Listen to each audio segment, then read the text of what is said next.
ایک باپ کی حیثیت سے آپ کا کیا طرز عمل تھا؟ ذرا یاد کیجئے، جگر گوشہ رسول حضرت فاطمہ بطول رضی اللہ تعالیٰ عنہ وہ حاضر ہوتی ہے، ابا جان دیکھیے چکی پیس پیس کر یہ گھٹے پڑ گئے میرے ہاتھ میں، یہ کنویں سے پانی لاتی ہوں، مشکیزیں کہ یہاں پر بدیاں پڑ گئی۔ حضور اب تو عام لوگوں پر بھی آسانیاں ہیں، لوگوں کے ہاں غلام آ گئے ہیں، کنیزیں آ گئی ہیں، مال و دولت آ گئی ہے، مجھے بھی کوئی غلام کنیز عطا ہو جائے۔ اور آپ کو معلوم ہے یہ لخت جگر نور چشم محمد کی سب سے پیاری بیٹی صلی اللہ علیہ وسلم، کوئی شک نہیں اس میں، فاطمہ، کیا بیتی ہوگی حضور کے قلب پر۔ لیکن فرمایا کیا بیٹی، یہ دنیا کی چیزیں ہمارے لیے نہیں ہیں، میں تمہیں اس سے بہتر شے دیتا ہوں، تسبیح فاطمہ ہر نماز کے بعد 33 مرتبہ سبحان اللہ، 33 مرتبہ الحمدللہ، 33 مرتبہ اللہ اکبر کہہ لیا کرو۔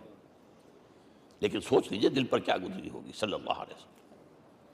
حضرت عائشہ سے پوچھئے، حضرت خدیجہ سے پوچھئے، حضور کیسے شوہر تھے؟ آپ سے زیادہ خواتین کے حق میں نرم، گھر کے کام کا جھاڑو دے رہے ہیں، کپڑے جو ہیں بوسیدہ انہیں سی رہے، گھر میں بیٹھے ہوئے یہ کام کرتے تھے۔ بہرحال ایک بات میں آپ سے عرض کروں، آپ انسان کی جس حیثیت کا بھی ذہن میں تصور کریں گے وہ ساری حیثیتیں محمد میں موجود ہیں صلی اللہ علیہ وسلم۔ محمد حاکم کی حیثیت سے بھی ہیں،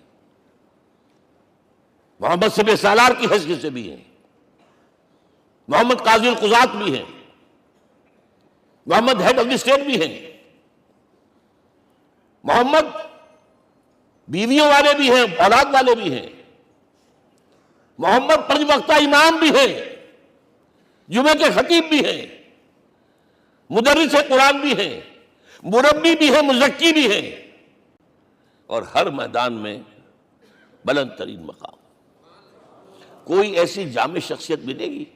ہمارے ہاں تو حال یہ ہے کہ جو خطیب صاحب ہوتے ہیں وہ 5 وقتہ نماز کیسے پڑھا سکتے ہیں؟ ان کا تو اونچا مقام ہے، 5 وقتہ نماز کے لیے تو علیحدہ چاہیے امام آپ کو، اور وہاں بھی ایک امام سینئر ہوگا وہ عشاء مغرب اور فجر پڑھائے گا، ایک جونیئر ہوگا بیچارہ وہ جو خاموش نماز ہے وہ پڑھائے گا۔ 5 وقتہ نماز پڑھا رہے ہیں محمد صلی اللہ علیہ وسلم، اور خطیب بھی وہی ہے، مربی بھی وہی ہے، مزکی بھی وہی ہے۔ ہمارے ہاں جو لوگ تزکیہ نفس کے میدان میں ہیں وہ پھر جماعت کبھی نہیں کراتے، کبھی نہیں دیکھا ہوگا آپ نے کسی صاحب کو کراتے ہوئے۔ یہ جامعیت جو ہے، جامعیت کبریٰ۔ میں صرف ایک بات کہا کرتا ہوں، ایک اعتبار سے حضور کا اسوہ نامکمل ہے۔ آپ مجھے سوء ادب کا مرتکب نہ قرار دے دیں، اسوہ کیا ہے؟ عورت کے لیے اس کی اپنی نسوانی زندگی کے لیے اسوہ آپ میں نہیں ہے، آخر نصف انسانیت ہے، اسے بھی اسوہ چاہیے۔ یہ ہے جس کی وجہ سے حضور نے شادیاں کی ہیں زیادہ۔ خواتین کے لیے اسوہ حضور کے ازواج مطہرات ہیں، اور ان میں سب سے بڑھ کر جو بالکل یوں سمجھیے کہ آغاز کے اندر نوجوانی میں آ گئی ہیں حضور کی خدمت میں، نہایت ذہین و فتین، انہوں نے پھر عورت کی زندگی کے لیے حضور کا جو طرز عمل تھا وہ انہوں نے بیان کیا نا۔ اس لیے سورہ احزاب کے اندر اس کا تذکرہ ہے، جہاں یہ آتا ہے لقد کان لکم فی رسول اللہ اسوۃ حسنہ، وہیں پر یا نساء النبی لستن کاحد من النساء، اے نبی کی بیویوں تم عام عورتوں کے مانند نہیں ہو، تمہیں تو اسوہ بننا ہے امت کے لیے۔ اب اس سے اگلا قدم میں بڑھا رہا ہوں آگے، اور اس کے ساتھ جڑ جائے گی تیسری بات۔ تیسری بات کیا ہے؟ وَنَصَرُوهُ، اس کی مدد کریں صلی اللہ علیہ وسلم۔ پہلی بات تو یہ نوٹ کیجئے، حضور انتہائی غیور انسان تھے، انتہائی غیور۔ یہ کہا جاتا ہے کہ اگر حضور گھوڑے اس میں سوار ہوتے تھے اونٹ پر اور آپ کا کوڑا نیچے گر گیا تو آپ یہ کسی سے نہیں کہتے تھے کہ ذرا یہ میرا کوڑا مجھے پکڑا دینا، یہ بھی گوارا نہیں تھا، آپ اونٹ بٹھا کر نیچے اتر کر اپنا کوڑا خود اٹھاتے تھے۔ کسی سے اپنے ذاتی کام کے لیے کوئی مدد مانگنا امکان ہی نہیں۔ بلکہ ایک واقعہ تو وہ ہے جب بھی میں تذکرہ کرتا ہوں میری آنکھوں میں آنسو آ جاتے ہیں، یہ ہجرت کے وقت کا واقعہ ہے۔ آپ کو معلوم ہے حضور نے تمام مسلمانوں کو مکے سے جانے کی اجازت دے دی، چلے جاؤ مدینے، چلے جاؤ مدینے، آپ خود تھے موجود، اس لیے کہ رسول اپنے مقام کو نہیں چھوڑ سکتا وداؤٹ ایکسپریس پرمیشن فرام اللہ سبحانہ و تعالی۔ اب حضرت ابوبکر پوچھ رہے ہیں حضور اجازت آ گئی؟ نہیں آئی، آ گئی نہیں آئی، دن گزر رہے ہیں۔ حضرت عائشہ کی روایت ہے کہ ایک روز ہم نے دیکھا دوپہر کے وقت آ رہے ہیں حضور، کپڑے سے اپنا سر جو ہے ڈھانپا ہوا ہے۔ عرب میں دوپہر کے وقت وزٹ کرنا جو ہے یہ ان کے خلاف دستور ہے، ان کی تہذیب کے خلاف، یہ قیلولے کا وقت ہوتا۔ تو حیران ہوئے، آتے ہی فرمایا ابوبکر ہجرت کی اجازت ہو گئی۔ اب انتہائی خوشی سے اور بڑی امید میں کہ بڑی شاباش ملے گی، حضرت ابوبکر فرماتے ہیں، عرض کرتے ہیں حضور میں نے 2 اونٹیاں تیار کر رکھی ہیں، خوب کھلا پلا کے انہیں فرما کیا ہوا ہے، یہ ہجرت میں ہمارے کام آئے گی۔ حضور تھوڑا سا توقع فرماتے ہیں، پھر کہتے ہیں اچھا ٹھیک ہے، ایک میں استعمال کروں گا لیکن میں اس کی قیمت ادا کروں گا۔ حضرت ابوبکر رو پڑے، حضور مجھ سے یہ مغایرت، سائے کے طرح آپ کے ساتھ رہنے والا، اس سے یہ مغایرت، ذرا سے اشارے پر اپنی کم سن بیٹی پیش کر دی نکاح کے اندر، اس سے یہ مغایرت، رو پڑے۔ لیکن حضور کی اپنی غیرت تھی، میں قیمت دوں گا۔ اب بتائیے مدد کا کے لیے درکار تھی؟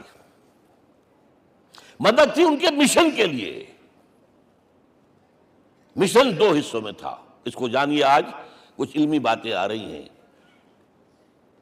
حضور کے مشن کے 2 حصے، ایک ابتدائی جو تمام انبیاء اور رسول کا تھا، ایک تکمیلی جو صرف محمد کا صلی اللہ علیہ وسلم۔ ابتدائی کیا ہے؟ اللہ کی طرف دعوت، تبلیغ، جو دعوت قبول کر لیں ان کے لیے بشارت، بشیر کہ تمہارے لیے آخرت میں جنت ہے، نعمتیں ہیں، رد کر دیں ان کے لیے نذیر، خبردار کرنے والے، جہنم کے لیے تیاری کر لو، داعی اللہ، اللہ کی طرف بلانے والے، سراجا منیرا، روشنی کے چراغ۔ یہ حیثیتیں مشترک ہیں تمام انبیاء کرام۔ تمام انبیاء بشیر بھی تھے، نذیر بھی تھے، داعی بھی تھے، سراج منیر بھی تھے، اگرچہ ان تمام حیثیتوں میں بھی حضور کا سب سے اونچا مقام علیحدہ نمایاں ہے، لیکن حیثیتیں بنیادی طور پر مشترک۔ ایک حیثیت تکمیلی، اور وہ کیا ہے؟ اے نبی جو دین آپ کو دیا گیا ہے صرف تبلیغ نہیں، صرف تعلیم نہیں، اس کو قائم کر کے دکھاؤ ایک نظام زندگی کی حیثیت سے۔ 3 مرتبہ قرآن میں یہ الفاظ حضور کے لیے آئے ہیں، هو الذی ارسل رسولہ بالہدی ودین الحق لیظہرہ علی الدین کلہ۔ 3 دفعہ سورہ توبہ میں یہ الفاظ آئے، سورہ صف میں یہ الفاظ آئے، سورہ فتح میں یہ الفاظ آئے۔ وہی اللہ جس نے بھیجا ہے اپنے رسول کو صلی اللہ علیہ وسلم، الہدا قرآن حکیم، ہدایت کاملہ، اور نمبر 2 دین حق۔ یہ 2 چیزیں دے کر بھیجا، کس لیے؟ تاکہ اس دین کو غالب کرے پورے نظام زندگی پر۔ یہ معاملہ ذرا سوچئے، اور یہ حضور کے لیے 3 دفعہ، اور کسی اور نبی کے لیے 1 دفعہ بھی نہیں۔ قرآن مجید کے اس نقطے کو ذہن نشین کر لیجیے۔ اصل میں یہ کیا ہے؟ اسے ہم یوں کہیں گے، ایک ہے نبوت و رسالت، ایک ہے تکمیل نبوت و رسالت۔ ہمارے ہاں ختم نبوت کے اوپر تو زور دیا گیا ہے، اور صحیح دیا گیا ہے، ایمان کا ہمارا جز ہے۔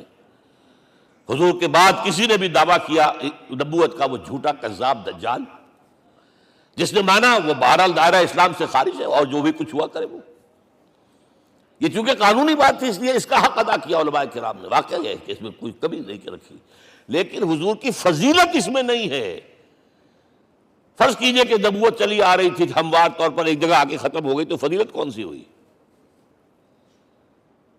نہیں، نبوت و رسالت تدریجاً ترقی کرتے ہوئے اپنے نقطۂ عروج کو پہنچ کر ختم ہوئی، یہ ہے فضیلت۔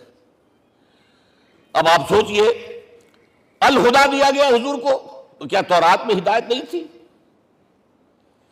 سورہ اعراف کی آیت ہے، سورہ مائدہ کی، انا انزلنا التوراۃ فیہا ھدی ونور، ہم نے نازل کی تھی تورات، اس میں ہدایت بھی تھی، نور بھی تھا، ہم مانتے ہیں اللہ کی کتاب تھی۔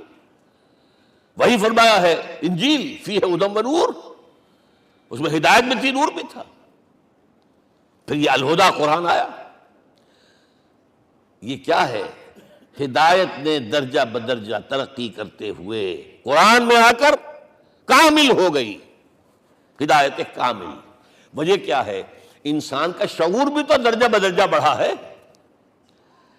ایک وقت تھا ہمارا بچپن تھا، فکر کے اعتبار سے، سوچ کے اعتبار سے، علم کے اعتبار سے، ہمارے آباء و اجداد کبھی جو رہتے تھے غاروں کے اندر یا کبھی آئے ہیں تو کیا تھا ان کے پاس؟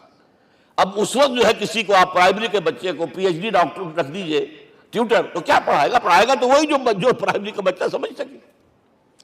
لہذا وہ جو کہا گیا تھا آدم کو اس زمین کی خلافت دیتے، فَإِمَّا يَأْتِيَنَّكُم مِّنِّي هُدًى فَمَن تَبِعَ هُدَايَ فَلَا خَوْفٌ عَلَيْهِمْ وَلَا هُمْ يَحْزَنُونَ۔ یہ ہدایت رفتہ رفتہ آئے گی آئے گی آئے گی آئے گی۔ اور یہ بات جان لیجئے، پروفیسر ڈاکٹر محمد شریف نے جو کتاب لکھی ہے فلسفے کی تاریخ پر، اس میں بتایا ہے کہ 1200 برس انسانی تاریخ کے بہت ہی پروڈکٹیو ہے فلسفیانہ فکر کے لیے۔ From 600 BC to 600 AD 1200 years سارے فلسفے اسی میں پیدا ہوئے۔ سقراط، مختار، افلاطون اور یہ سب نکل گیا، کنفیوشس بھی آ گیا، تاؤ بھی آ گیا، اور بدھ بھی آ گیا، جین بھی آ گیا، سب آ گئے۔ گویا کہ انسان جب کچھ سوچ سکتا تھا، جتنا سوچ سکتا تھا سوچ چکا۔ اور یہ بھی سنا دوں، حضرت عیسیٰ نے کہا تھا اپنے حواریوں سے، ڈپارٹنگ جو میسج تھا، مجھے ابھی تم سے اور بھی بہت باتیں کرنی تھی لیکن تم ان کا تحمل نہیں کر سکو گے، جب وہ فارقلیت آئے گا صلی اللہ علیہ وسلم تو تمہیں سب کچھ بتائے گا۔